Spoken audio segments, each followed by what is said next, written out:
Goeiedag en baie welkom hier saam met ons by ons oordeenking tyd saam, waar ons Jesus se woorde baie persoonlik maak.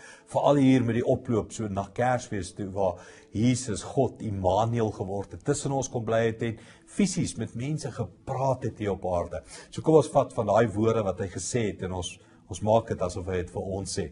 Hoor Johannes 6:39, hy sê, dit is die wil van hom wat my gestuur het, dat ek van die wat hy my gegee het, nie 'n enkele een verlore sal laat gaan nie, maar elkeen op die laaste dag sal laat opstaan. Ons het gister gekyk na waarvoor het Jesus gekom, om die wil van die Vader bekend te maak. En nou sê hy iets van wat is die wil van die Vader? En hier is dit in eenvoudige taal, laat nie een mens verlore gaan nie, maar laat almal sal opstaan op die laaste dag. Daai betekenis van daai woorde is dat almal die ewige lewe sal kry en nie in die ewige dood sal sterf nie. Hier is die wil van die Vader. Hy wil almal red. Hy wil sy liefde aan alle mense gee. Hy wil alle mense vergewe. Hy wil vir alle mense 'n tweede kans gee. Nou dadelik sê jy dalk, ja, maar wat van hom, of jy ken nie al my sonde nie, of daai is dit of daai. Hey, God wil almal 'n tweede kans gee. Dis sy wil. Sy wil is dat nie een sal verlore gaan nie, maar dat almal 'n verhouding met hom sal hê.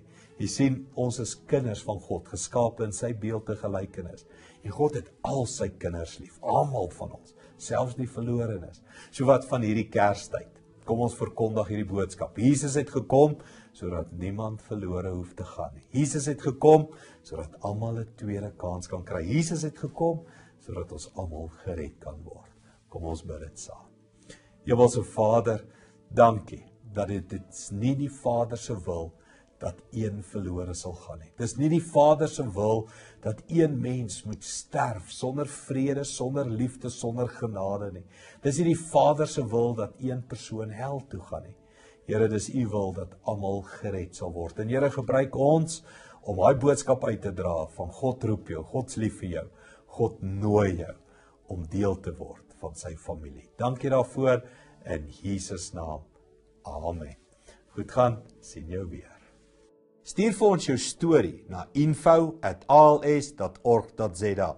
En indien jy ons finansiëel wil ondersteun om hierdie bediening op die lig te hou, kan jy na ons webtuiste gaan of jy kan vir ons 'n SMS stuur na 49724 en so 'n R30 bydrae maak om hierdie bediening aan die gang te hou.